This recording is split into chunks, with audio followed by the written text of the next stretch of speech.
ایک سوال ہے جو میرے ذہن میں ہے اور میں آپ دوستوں سے پوچھنا چاہتا ہوں، کیونکہ میرے چینل پہ بڑے بڑے لوگ موجود ہیں، بڑے بڑے صاحب علم صاحب کمال لوگ موجود ہیں، یہ میری سعادت ہے، اللہ کا فضل ہے۔ تو سلام قولا من رب الرحیم، یہ جو اسم ہے، یہ جو آیت ہے، اس کے اعداد کتنے ہیں؟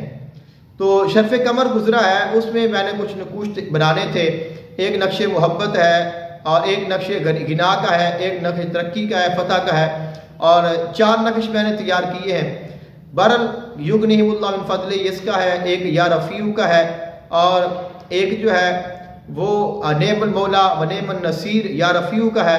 تو ایک جو نقش تھا، یہ نقش محبت کا تیار کیا، اس نے کہا کہ جی آپ کو جس آیت کی اجازت ہے، جس کا بنانا چاہتے ہیں آپ بنا لیں۔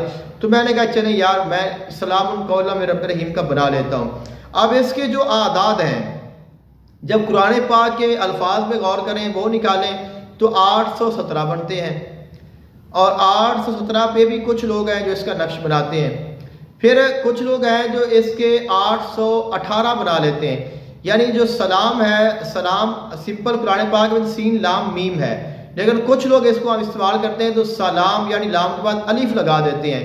ویسے قرآن میں تو وہ نہیں ہے، لیکن چونکہ اللہ کا نام ایک سلام ہے، تو وہ کہتے ہیں کہ اگر اس کو سلام ایسے پڑھیں گے تو وہ برکت اس میں ہمیں مل جائے گی۔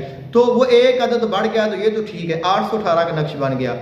اب کچھ تعویذ میں نے دیکھے ہیں، اور آج ہی میں نے اس کو پھر دوبارہ بھی دیکھا ہے کہ 819 کا بھی جو ہے وہ عدد بیان کیا جاتا ہے۔ تو پھر میرا ایک دوست ہے، اس سے میں نے بات کی، تو اس نے کہا کہ تینوں طرح ہی صحیح ہے، لیکن اگر آپ کا یہ مقصد ہے تو آپ یہ بنائیں، یہ ہے تو یہ بنائیں، یہ ہے تو یہ بنائیں۔ تو پھر میں نے سمپل 818 کے لحاظ سے نقش تو بنا لیا، لیکن میرا یہ سوال ہے آپ کی کیا رائے ہے؟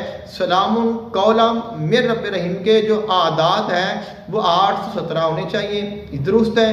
818 درست ہے یا 819 درست ہے؟ آپ کی جو رائے ہوگی میرے لیے انتہائی قیمتی ہوگی۔ آپ نے ضرور اپنی رائے دینی ہے، آپ نے اس کو دیکھنا ہے، اپنے پاس سے اپنے استاد سے پوچھیں، اس کا مشورہ لیں۔ انشاءاللہ میرے علم میں بھی اضافہ ہوگا اور آپ کے علم میں بھی یقیناً اضافہ ہوگا، آپ کے لیے بھی صدقہ جاریہ ہوگا۔ اللہ تعالیٰ آپ سب کو خوش رکھے۔ جزاک اللہ خیراً۔ السلام علیکم ورحمۃ اللہ وبرکاتہ۔